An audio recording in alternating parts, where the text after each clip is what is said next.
El Cato Podcast, con Gabriela Calderón y Marcos Falcone.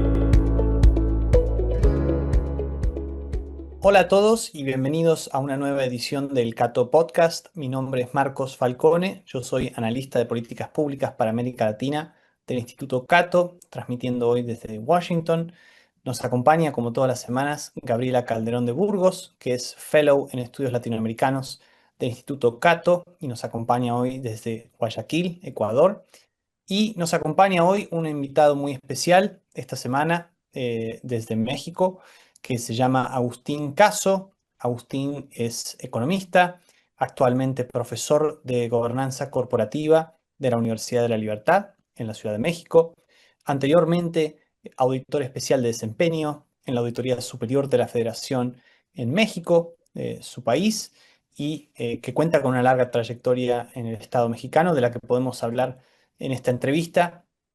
Bienvenido, Agustín, en primer lugar. Quería comenzar por Muchas preguntar, gracias, Marco, muy amable. Gracias a ustedes por recibirme, por por invitarme. favor, es un gusto para nosotros tenerlo aquí para discutir el caso de México que hemos venido discutiendo en otros episodios de nuestro podcast, debido a la importancia, por supuesto, de México en el concierto latinoamericano de las naciones, pero también, sobre todo, en relación a la trayectoria política, institucional, también económica, que ha estado tomando en los últimos años. Y en ese sentido, quería comenzar por preguntarle por una de sus últimas columnas que se titula El desmonte de la democracia liberal, ¿no? Que es una columna donde se habla del qué, de qué es lo que está ocurriendo en México, pero también del cómo, ¿no? De qué se está haciendo, de qué está haciendo el movimiento que impulsa esta cuarta transformación en México. Entonces, para nuestra audiencia, quizás no mexicana, o incluso también los mexicanos que no estén tan al tanto de qué es lo que está ocurriendo hoy en México, qué es y cómo se está llevando a cabo, según su punto de vista, este desmonte de la democracia liberal en México. Y empezamos con una pregunta así bien amplia que nos puede disparar para distintos lugares.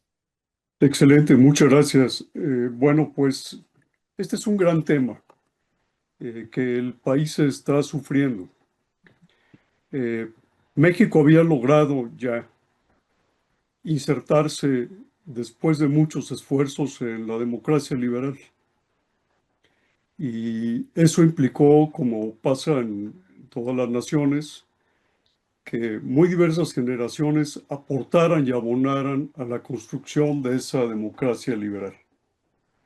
Desde luego, digamos que la fecha oficial de inauguración de la democracia liberal fue cuando se dio la alternancia de poderes, y eso se dio debido a que en años anteriores se habían tomado decisiones muy importantes, colectivas, en las cuales participaron los tres poderes de la Unión y la sociedad para construir la posibilidad de una democracia liberal, de una democracia con los pesos y los contrapesos necesarios y suficientes para que pudiera operar bien. Y como parte de eso, desde luego, se dio la, la construcción de estructuras funcionales de la democracia.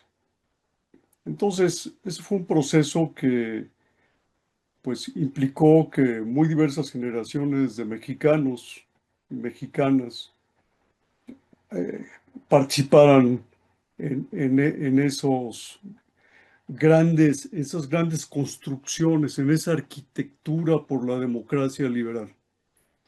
Y lo que, como usted lo menciona, con el advenimiento de Morena al poder, de la cuarta, de la llamada, o así le llaman ellos, cuarta transformación, pues lo que yo observo, y no soy el único, desde luego, es que ha habido un desmonte de la democracia liberal y usé la figura de desmonte porque cuando se trata de hacer esa operación en una montaña, por ejemplo, en un cerro, pues implica desraizar las plantas, quitar escombros, hacer agujeros, quitar la maleza. en fin, quitar todas esos cimientos, esas capas sedimentarias que le dan estructura y base, en este caso, a la democracia liberal. Entonces, ha habido una serie de eventos en los últimos 6 años, 8 años, con el arribo de la cuarta transformación al poder, para sistemáticamente minar la democracia liberal. Ese es el tema central. Y ese minar de la democracia liberal, pues empezó con una serie de problemas, entre los cuales yo le menciono solo uno ahorita para abrir la conversación, que fue el caso de la cancelación del aeropuerto internacional de la Ciudad de México que se estaba construyendo en Texcoco. Y lo pongo como ejemplo porque este solo evento, al inicio del gobierno de López Obrador, implicó que se trastocara una trayectoria normal de acontecimientos en la democracia liberal, que implicó que fuera un hecho que significa antes y después, que marcó el fin de una época y el inicio de la autocracia en México. Y que además fue una decisión sin decisiones objetivas claras, el equivalente a un manotazo sobre la mesa, ¿no? A la democracia liberal, y pues que evidentemente afectó a la vida de millones de mexicanos, el desempeño económico y social de México en el mediano y largo plazo lo comprometió, y que pues tuvo repercusiones políticas de fondo. Este manotazo fue el inicio de ese desmonte. Y como ha habido otras acciones que podemos ir comentando, que siguieron desarticulando la forma en que ya se estaba empezando a operar en la democracia liberal. No quiero con esto decir que en los gobiernos anteriores a la Cuarta Transformación no hubiera habido temas que atentaban contra esta figura de la democracia liberal, contra esta realidad de la democracia liberal. Sí los hubo, pero eran hechos más bien aislados y no hechos que implicaron, como en el caso que estamos hablando, que se rompiera la integridad pública, porque el tema es grave y que además se minara la fiducia del Estado, ¿no? Estos son temas relacionados, pero son pues los que hemos venido viviendo en México y, y que han trascendido además fronteras, ¿no? Por supuesto que han Claro, trascendido.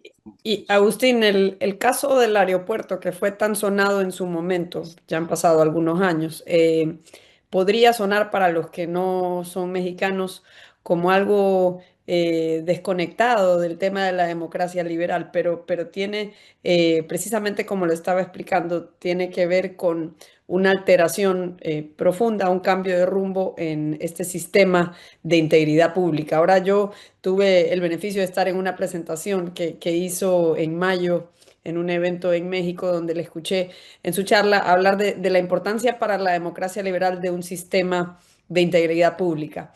Y para quienes nos escuchan, pues la relación viene a ser pues que la democracia liberal tiene que ver con límites al poder y parte de esos límites es que al gastar recursos públicos debe haber una rendición de cuentas y no solo eso, sino que deben ser utilizados para lo que se suponía que debían ser utilizados y otra cosa como por ejemplo deben respetarse los presupuestos de las obras y vuelvo al tema del aeropuerto y por qué importó tanto, no solo para México, sino en su caso personal, ¿no? En el año 2021 usted presentó una auditoría donde decía que los costos del nuevo Aeropuerto Internacional de México triplicaban aquellos presentados originalmente.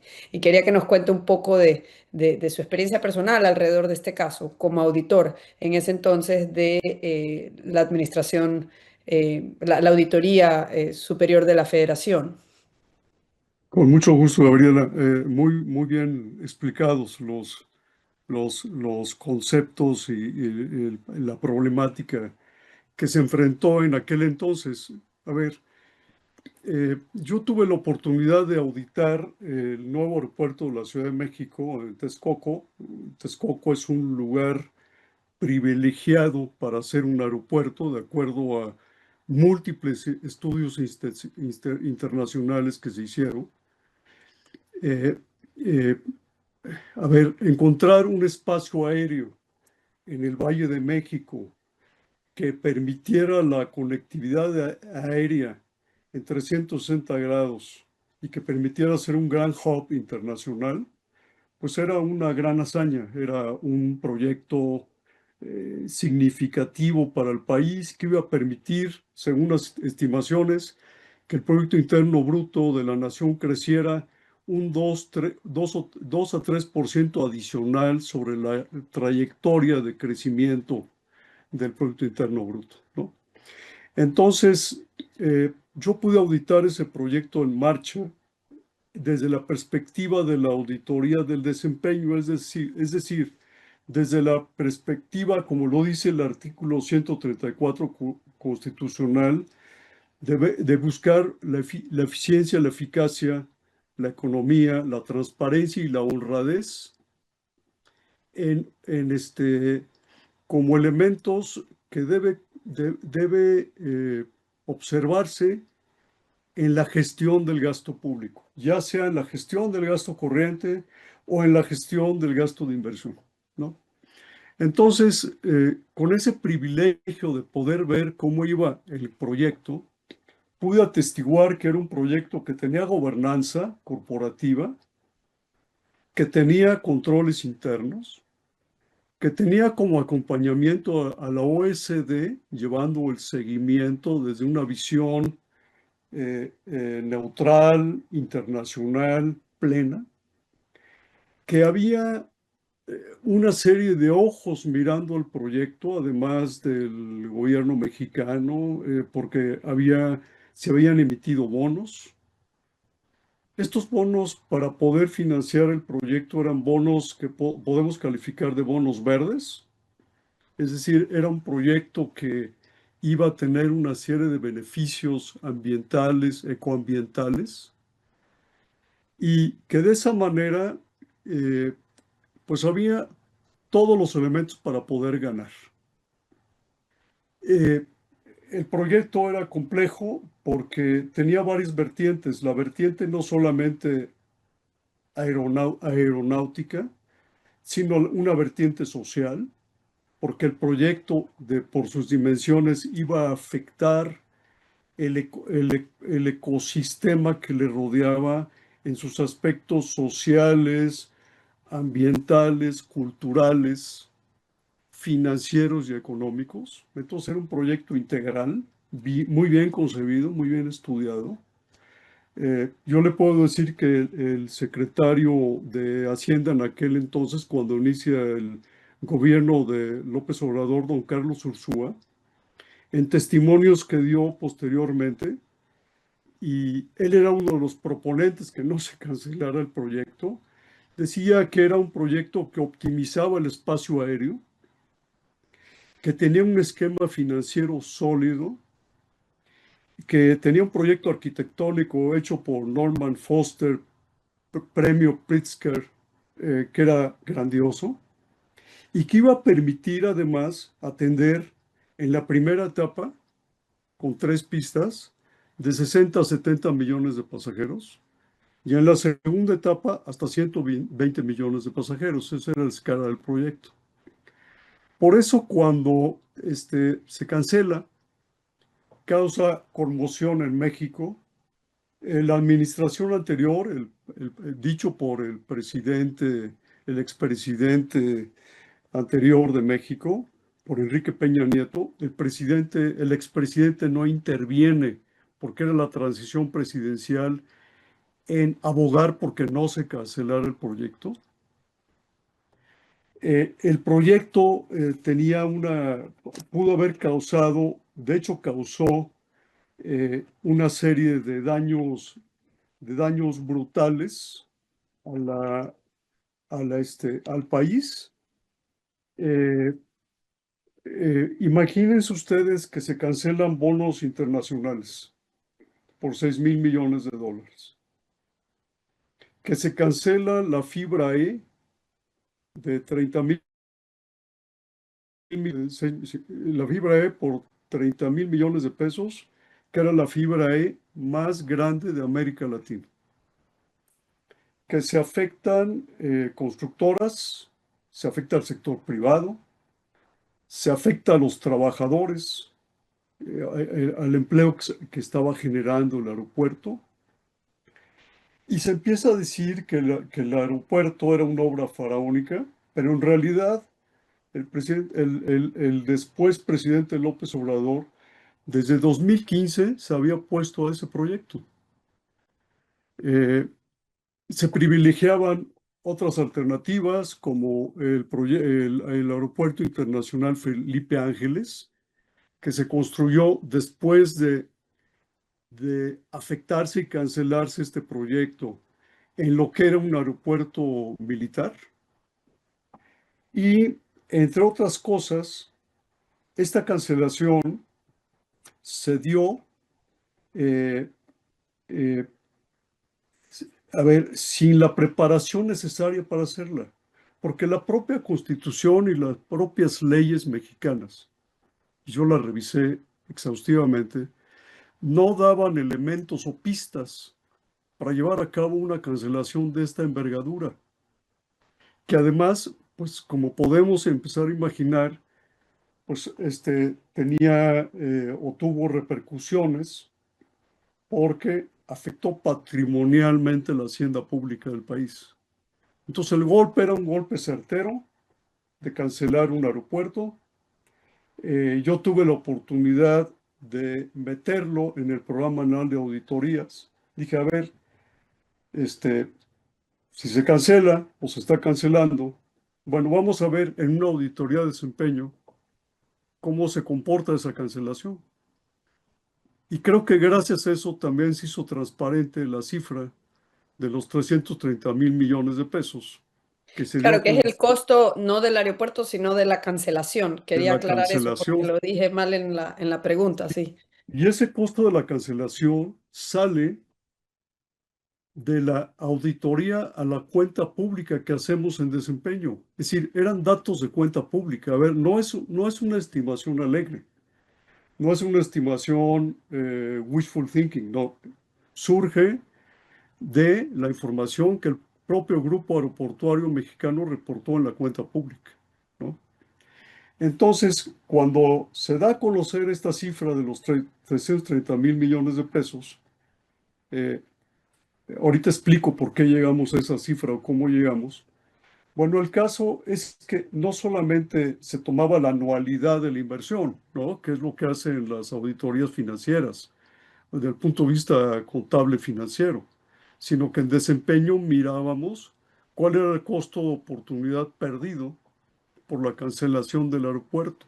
Entonces no solamente eran los costos incurridos o los gastos incurridos en la anualidad, datos acumulados en la anualidad, sino era también la visión de qué pasaba con la emisión de bonos que van a ser dirimidos hasta 2047 y que van a seguir pagando los mexicanos. Entonces el golpe fue un golpe certero. A esos 330 mil millones de pesos hay que sumarle que había 135 mil millones de pesos que eran costos contingentes de acuerdo al auditor externo, pero no los no los sumamos como tales porque estaban contingentes a ver qué sucedía con ellos. Y también hay que sumarle el costo del nuevo aeropuerto que se hizo en sustitución de que fue el Aeropuerto Internacional Felipe Ángeles. Entonces, el costo estimado no son 330 mil millones, sino probablemente del orden de 500 mil millones de pesos, ¿no? que es una cantidad brutal para un país como los nuestros en desarrollo, donde el uso alternativo de esos recursos pues es muy, muy exigente, ¿no? Y donde cada peso que se gasta debe estar bien gastado, con eficiencia, economía, eficacia y transparencia. Entonces el golpe es un golpe certero, pero quizá eso me lleva al siguiente tema. ¿Qué pasa cuando un presidente que se enoja por esa cifra no solamente empieza a perseguir a los que auditaron, ¿no? Con una serie de presiones, de persecuciones, que afortunadamente me pude defender y salí airoso, yo ya lo puedo decir, hace 2 semanas ya no hay ningún tema en contra mía, porque tuvieron que reconocer mi debida presunción de inocencia en los procesos que yo mismo judicialicé al buscar ampararme, sino que además, este, bueno, para no perder el hilo y volver a lo principal, es que se daba un golpe certero a la fiscalización superior en el país, ¿no? Ahí empieza para mí el derrumbe de la democracia liberal. Imagínense ustedes, y lo comparto, conozco muy bien las instituciones de fiscalización superior de América Latina, muchas de ellas brillantísimas, buenísimas. La Auditoría Superior estaba a la par con ellas, ¿no? Ahora ya no. Imagínense ustedes que un presidente desautoriza a un auditor una cifra y pone en tela de juicio la cifra y sale con otra alterna que era de 110 mil millones de pesos, ¿sí? Que no reconocía la deuda de largo plazo, que no reconocía que cancelar una fibra E, tiene un costo de oportunidad altísimo para nuestros países en desarrollo. Eh, y eso desautoriza la fiscalización superior. Eh, y entonces el tema es que si se desautoriza la fiscalización superior, que no es otra cosa más que la fiscalización de la cuenta pública para diferenciarlo del control interno que lleva el Poder Ejecutivo del país, ¿qué pasa también con ese control interno? ¿Y qué pasa cuando esto empieza a contaminar eh, la rendición de cuentas en el país? ¿No? Yo Porque tengo una al pregunta, igual, con mucho gusto. si me permite, al respecto de este tema, en general, ¿no? Más allá del tema del aeropuerto. ¿Cómo usted ha estado evaluando políticas públicas desde adentro del Estado mexicano por muchos años, ¿no? Sí, Eh, en un caso como este, ¿no? Con un gobierno que sistemáticamente, o con gobiernos en plural, porque ahora hay otro gobierno, que sistemáticamente rechazan los mecanismos de evaluación de desempeño. ¿Cómo se puede hacer esta tarea? ¿Se puede? ¿Hoy es posible auditar de alguna forma lo que hace el Estado mexicano?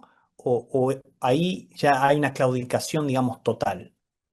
es excelente pregunta, muchas gracias. Efectivamente, a ver, no solamente se da un golpe a la fiscalización superior, sino también se debilita, por ejemplo, en la propia Auditoría Superior de la Federación, evaluábamos políticas públicas y le dábamos un aliento de 10, un horizonte de 10 o 11 años para evaluarlas.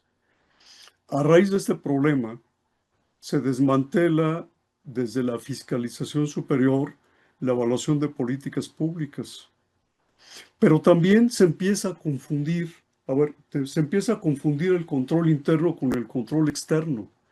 A ver, ¿qué es algo perverso? ¿Qué pasa con muchos casos que yo pude decir, lo que estoy diciendo es testimonial, con muchos casos que yo vi, en que cuando se auditaba, se fiscalizaba un proyecto como Dos Bocas, que es, que es una refinería de, de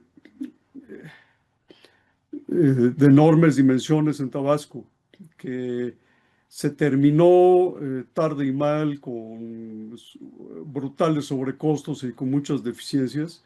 ¿Qué pasa cuando se audita un proyecto como ese o un proyecto como el Tren Maya, y una vez que están los resultados de la auditoría y que hay un dictamen, se cita al control interno, al control externo, que es la auditoría superior, al ministerio involucrado, y en vez de establecerse sanciones, se establecen esquemas de solicitudes de aclaración. A ver, si ya habíamos auditado, ya se había auditado la cuenta pública, ¿por qué solicitudes de aclaración? En lugar de presentar, pues, un tema de responsabilidades que debían dirimirse, ¿no? De acuerdo a lo que dice la Ley General de Responsabilidades de los Funcionarios Públicos. Eh, pero lo mismo sucede con el caso del sistema de evaluación del desempeño. Que qué bueno que usted también me refiere a eso, porque la administración pública eh, eh, generó digamos, del año 2000 al año 2018, fue fortaleciendo su sistema de evaluación del desempeño y el presupuesto con base a resultados. Yo participé en ese proceso activamente en la Secretaría de Hacienda, con el apoyo del BID, del Banco Mundial, de países hermanos de América Latina, que hacíamos reuniones peer-to-peer. Participó mucho el Treasury Board de Canadá también, para hacer un sistema en el cual pudiéramos dar seguimiento y evaluar el gasto público en desempeño. Y para esto se elaboró toda una estructura programática del gasto muy rica, en que podíamos seguir el gasto por modalidades de gasto a través de esta estructura programática, y que además, con el apoyo de la metodología del marco lógico, podíamos establecer para cada programa presupuestario de esa estructura programática y para los grandes proyectos de inversión la métrica necesaria para medir su desempeño. Y esto tenía mucho sentido porque permitía, esto se dio en los gobiernos de Fox, de Calderón, todavía de Peña Nieto en alguna medida, en que se permitía que estos elementos programáticos del gasto, o sea, objetivos, indicadores y metas, se vincularan con las categorías programáticas del gasto: finalidad, función, su función del gasto, actividad internacional e institucional, de tal manera que estos indicadores sirvieran para orientar mejor el gasto público de acuerdo a su eficiencia, su eficacia y su economía. Todo esto también se dejó de lado. Y para abonar un poco más en la excelente pregunta, se empezaron a desmantelar organismos constitucionales autónomos como estructuras que eran parte de la estructura funcional de la democracia, como por ejemplo el Instituto Nacional de Evaluación de la Educación, donde yo también participé. Y este instituto tenía como fin evaluar los componentes del sistema educativo, pero de manera particular la eficiencia en la educación, la eficacia en la educación, evaluar a docentes, directivos y alumnos, y de esta manera premiar a los buenos maestros, conocer mejor el desempeño educativo de los alumnos, y pues tener una sociedad más educada, eh, con mayores destrezas, todo lo que esto aporta. Yo me acuerdo que, por ejemplo, en el caso de Ecuador, tuvimos intercambios con el Ecuador por su sistema de evaluación del desempeño del sistema educativo también. Entonces, se desmanteló esta institución, se desmanteló el Instituto Nacional de Transparencia, ¿sí? Otro golpe a, a la democracia liberal. Y se empezó a afectar también organismos como todos aquellos relacionados con la competencia económica, este, eh, instituciones muy importantes para la gestión de todo el tema de la energía. En fin, se empezó a afectar todos aquellos actores institucionales principales o fundamentales que permitían pues, medir el buen desempeño de la democracia liberal y por lo tanto tomar decisiones de Estado importantes para el buen curso de la economía y de la propia sociedad, ¿no? Claro que Entonces, es por ejemplo, algo que falta en América Latina es ponerle el foco a la calidad del gasto. Muchas veces estamos hablando de simplemente quién gasta más en educación y en salud desde el Estado y se asume que más es mejor, pero no necesariamente si no hay calidad en ese gasto y no está bien gestionado. A veces está tan mal gestionado que fuera mejor que gasten menos, ¿no? Pero digamos, la pregunta que le quería hacer es que es un caso público conocido que usted denunció presiones para suavizar las auditorías, se negó a suavizarlas y fue despedido.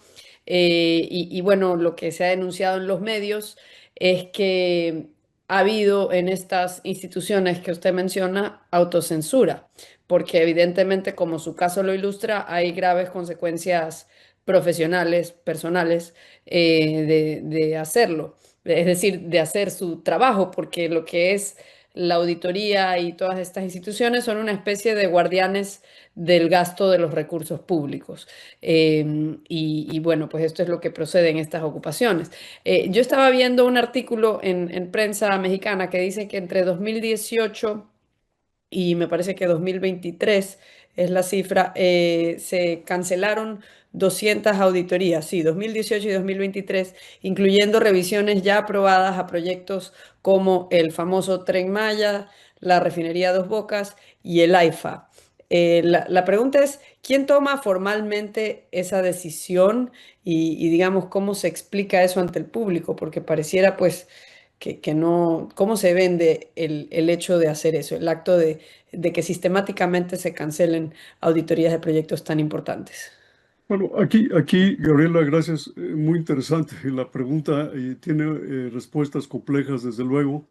El primer asunto es que efectivamente la Auditoría Superior de la Federación fue colonizada políticamente. Entonces perdió la independencia del auditor. Es un tema brutal. Ahora, ¿por qué se da esto? Porque el Ejecutivo Federal empieza a dominar el Poder Legislativo y al Poder Judicial de manera tal que por eso estamos hablando de un gobierno autocrático, empieza a intervenir en la independencia de los órganos autónomos, de cualquiera de ellos, ¿no? De los que existen o existían en en México. Y empieza a dominar la Comisión de Vigilancia de la Cámara de Diputados, la cual es la comisión de vigilancia que vigila, digamos, es la gobernanza, el comité de gobernanza, la comisión de gobernanza, que vigila el desempeño de la Auditoría Superior de la Federación. ¿Qué pasa cuando nosotros debiéndonos o la Auditoría Superior debiéndose o estando encuadrada en el Poder Legislativo empieza a tener estos problemas? Y entonces eso explica por qué auditorías que eran importantísimas fueron canceladas. O sea, ¿quién las cancelaba? ¿Quién tenía el poder para hacerlo, no? Es decir, era el auditor superior que las daba de baja, pero ¿por qué las daba de baja? Pongo un caso que a mí me llamó mucho la atención. Todavía estaba yo en la auditoría, íbamos a hacer una auditoría sobre el tema de las armas en México. La General Accounting Office de Estados Unidos había hecho una excelente auditoría sobre este tema, sobre el problema del tránsito ilícito de armas. Y nosotros como auditoría de desempeño íbamos a hacer también una. Ya habíamos hablado inclusive con la GAO, ¿no? Para hacerla. Y por presiones diversas, esta auditoría de repente se cancela. Es decir, ¿qué pasa cuando el sistema que tiene el surveillance, la supervisión legislativa a través de la Auditoría Superior, del gasto, y no solo del gasto, de las actividades institucionales que tienen reflejo en la Constitución y que implican una serie de responsabilidades muy altas. ¿Qué pasa cuando eso se deja de hacer? Cuando se dejan de hacer auditorías que permiten conocer mejor lo que está pasando. A ver, yo me acuerdo que yo hacía auditorías, todavía las hice, a pesar de estar queriendo ser sancionado, yo seguí la auditoría porque me amparé. Y entonces pude auditar Dos Bocas, Santa Lucía, el Tren Maya, ¿no? ¿Qué pasa cuando, por ejemplo, qué pasa cuando en estos grandes proyectos, que les dábamos un enfoque integral también, se empiezan a hacer menos integrales? ¿Qué pasa cuando, como pasa ahorita en México, la Auditoría Superior de la Federación desaparece todo el área de las auditorías, la Auditoría Especial de Desempeño? ¿Qué pasa cuando ya no tenemos el privilegio de poder auditar en desempeño, por ejemplo, los temas ambientales del Tren Maya? ¿Cuáles son las consecuencias de que esto mismo pase en Pemex o en Comisión Federal de Electricidad? Porque ahí también hacíamos auditorías integrales. Entonces, esto empezó a molestar grandemente al gobierno. ¿Por qué? Porque una auditoría de desempeño integral, a mí me dijo una vez, y lo puedo decir eh, en públicamente, me dice el auditor superior en aquel entonces, dice, ¿por qué tus auditorías de desempeño son las que me causan problemas, Agustín? Digo, mira, David, porque nosotros encueramos las políticas públicas y al hacerlo, pues se pone en evidencia qué está bien y qué está mal. A ver, pero lo que se perdió de vista es que las auditorías de desempeño tenían como objeto fortalecer, corregir, mejorar las instituciones, no castigar. No eran auditorías forenses ni eran auditorías financieras. Eran auditorías que querían corregir el rumbo del desarrollo, ¿no? Entonces, ¿qué es Y lo que esta pasa? persona era David Colmenares, que está culminando su periodo Que de ya lo ocho culminó, años este año. O gracias ya a culminó, Dios, perdón, sí, claro. que ya Y culminó, sí. de eso tenía una pregunta. ¿Cómo fue el proceso de sucesión del señor Colmenares saliendo este auditor superior? ¿Cómo fue ese proceso? ¿Esto ha fortalecido o afectado más la credibilidad de la ASF? Bueno, se dio el proceso, lo llevó a cabo la Cámara de Diputados, la Comisión de Vigilancia, pero fue un proceso en que ganó una persona que, que a todos nos sorprendió que ganara, que ahora lleva las riendas de la Auditoría Superior de la Federación y que entre sus primeras medidas administrativas fue tumbar precisamente la Auditoría Especial de Desempeño, cambiar estructuralmente la auditoría, pretender que que crear diversas unidades, pero que estas unidades hagan por ejemplo, el tema de energía, una auditoría, por ejemplo, a Pemex desde el punto de vista de desempeño, cumplimiento financiero y forense. Entonces, a ver, se reduce el número de auditorías y se hace una ensalada. Es decir, a ver, este es un tema serio de metodologías, de métodos muy rigurosos de auditoría de desempeño que habíamos desarrollado durante muchos años. Todo se pierde. Pero lo que pierde es que lo grave es que imagínense ustedes que así vamos a auditar así se va a auditar la cuenta pública cada año. Entonces, ¿qué certeza tiene la ciudadanía de que los recursos públicos están utilizados correctamente en nuestro país? Pues muy poca, muy baja. Porque además, como decía Marcos, muy bien dicho, no solamente se afecta a la fiscalización superior, se afecta el control interno, se afecta la evaluación de políticas públicas, se afecta, por ejemplo, la unidad de inversiones de la Secretaría de Hacienda, una unidad que fue maravillosa, hacía evaluaciones de las inversiones con la más rigurosa metodología de análisis beneficio-costo, no solamente financiero, sino social, con todas las metodologías de Harberger, ¿no? Entonces, eso permitía que cuando se aprobaba un proyecto en el Congreso, tuviera todas esas calidades. Eh, ¿Qué interviene aquí? A ver, cuando empieza a haber estos problemas de fiscalización, se pretende que hubiera un nuevo modelo de obra pública. Entonces, para hacer el aeropuerto internacional Felipe Ángeles entra el ejército. En Dos Bocas entra el ejército. En Tres Mayas entra el ejército.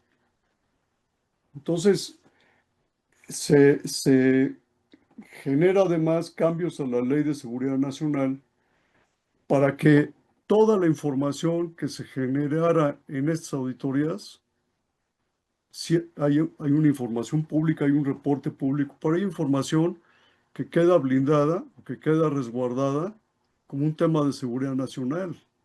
Y en algún momento en el gobierno de López Obrador se tomó la decisión que cualquier proyecto de infraestructura, cualquiera, aunque no fuera estratégico, que llevara a cabo el Estado cayera en el ámbito de la seguridad nacional. Entonces, pues eso, a ver, cuando el ejército entra como constructor, se desplaza a las constructoras del sector privado, se afecta el mercado. Pero no solo eso, es un tema de experiencia en el desarrollo de estas grandes ingenierías. A ver, en México teníamos grandes firmas, creo que todavía tenemos algunas, grandes firmas de ingeniería civil. A ver, ese es un tema. Y el otro es que además el gobierno empezó a afectar todo el tema de cómo se asignan las obras, el tema de concursos públicos, el tema de licitaciones, no solamente para las grandes obras públicas, sino también para la adquisición de medicamentos, por ejemplo, ¿sí? Entonces, a ver, se empieza a trastocar todo lo que se había logrado y esto empezó a afectar o ha empezado a afectar o ya afectó al sistema educativo, al sistema de salud, al sector de infraestructura. Eh, y todo esto, como ustedes saben, tiene reflejo en el presupuesto. A ver, el presupuesto refleja el quehacer, si está bien hecho, el presupuesto refleja pues, el quehacer de una nación. ¿Y qué pasa cuando se da además otro problema? El Poder Legislativo aprueba un presupuesto de egresos de la Federación, eh, pero en el curso del año fiscal, el Poder Ejecutivo afecta los recursos asignados a esos proyectos a través de un mecanismo que se llama adecuaciones presupuestarias, que es un buen mecanismo, por supuesto, ¿verdad? Como cualquier presupuesto en cualquier país debe tener. Pero ¿qué pasa cuando se abusa de las adecuaciones presupuestarias? Pues que esto afecta los recursos que estaban asignados a un programa, a un proyecto, y entonces saber cómo se pueden cumplir las metas, cómo pueden lograrse los objetivos. ¿Qué pasa cuando lo que ya habíamos logrado en la calidad del gasto, que usted mencionaba muy bien, es decir, cómo hacer operativa la calidad del gasto? La Ley de Presupuesto y Responsabilidad Hacendaria de México nos dice cómo, y por eso el sistema de evaluación del desempeño, para medir la calidad del gasto. Pero ¿qué pasa cuando eso también se trastoca? ¿No?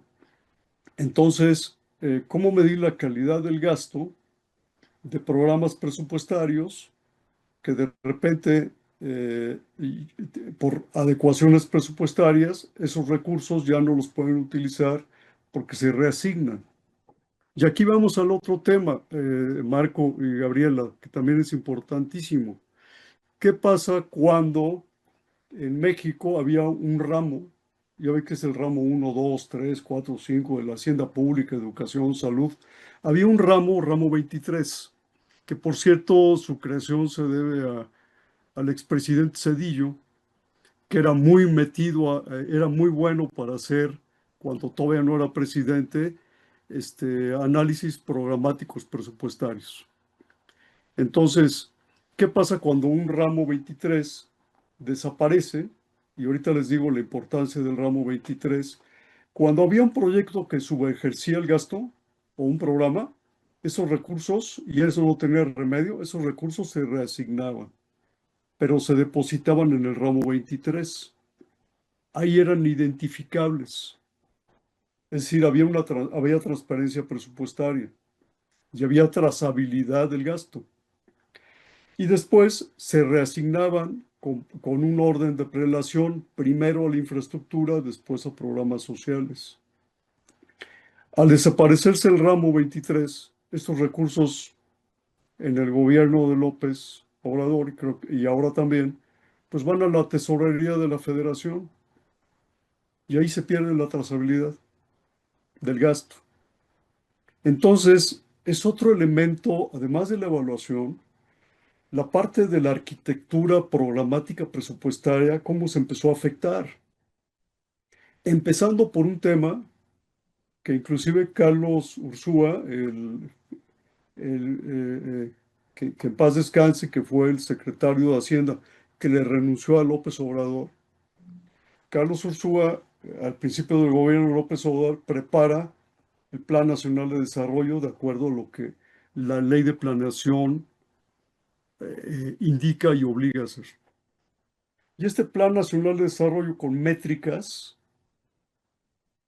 no lo aprueba López Obrador y en cambio se aprueba un Plan Nacional de Desarrollo que es ideológico, que tiene los principios de la 4T. Entonces imagínense, se afecta la planeación, la métrica de la planeación, se afecta la programación del gasto, se afecta el ejercicio y el control del gasto, se afecta el seguimiento y la evaluación, y finalmente se afecta la rendición de cuentas y como último tramo, la fiscalización superior. Entonces, todo el proceso está trastocado, Es trastocado. es ciertamente un panorama muy sombrío, de crisis institucional, creo, podríamos decir incluso. Y como nos queda poco tiempo, nos quedan muy pocos minutos, quería finalizar con una pregunta eh, acerca de todo este panorama que usted nos está brindando, en el sentido de si usted cree que esta crisis, si es que la podemos llamar así, institucional, este desmonte de la democracia liberal, estos ataques a las instituciones, eh, son un fenómeno que puede ser transitorio, o usted cree que parece que se van a quedar de acá en adelante. ¿Qué es lo que debería pasar para que eso no sea así, para que se puedan revertir? En poquitos minutos, si puede ser, porque nos estamos quedando sin tiempo. Gracias, Marcos. Bueno, esencialmente reponer y luchar reponer por luchar la democracia en México. Y para eso la esperanza que hay de que nuevos partidos puedan ser, fíjense nada más de lo que estamos hablando, que nuevos partidos puedan ser aprobados por el Instituto Nacional Electoral para que se pueda contender contra este, este monstruo que es Morena y sus partidos satélites. El tema es una lucha por la democracia electoral. Y esa lucha por la democracia electoral ya empezó. Creo que eh, tenemos la obligación de dar a conocer estos temas, de ver cuál es la realidad del país, darla a conocer, comunicarla bien, siempre con el ánimo de que nuestro México no se nos entristezca más. Desde luego es un problema en que las ideologías se meten, porque esa idea del pueblo bueno y sabio es una idea que puede sonar bien, pero ¿qué pasa cuando a ese pueblo bueno y sabio no se le ayuda en su prosperidad? Cuando se abusa de programas sociales que entregan dinero, que son clientelares, y es el problema que tenemos que remontar. Y lo tenemos que hacer generando conciencia cívica y conciencia de que la democracia se tiene, pero se pierde. Y eso yo no creo que esto sea muy diferente a lo que pasa en otros países de América Latina. Me acuerdo muy bien del caso venezolano, del caso boliviano, del caso ecuatoriano, del caso peruano, del caso colombiano.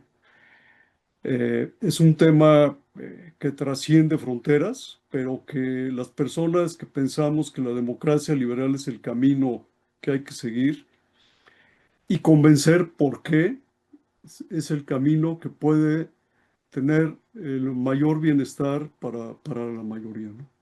Y no estos sistemas populistas que engañan a la gente. Bueno, le agradecemos muchísimo a Agustín Caso por estar acá con nosotros nuevamente en el Cato Podcast. Vamos a estar la semana que viene también con un nuevo episodio, así que los esperamos. Esperamos que les haya gustado este episodio y que vuelvan la semana que viene. Estuvimos entonces con Agustín Caso, economista y profesor de gobernanza corporativa de la Universidad de la Libertad. Muchísimas gracias y hasta la semana que viene. Muchísimas gracias. Hasta Muchas luego. Y gracias. muchos saludos a Ecuador, país que quiero mucho.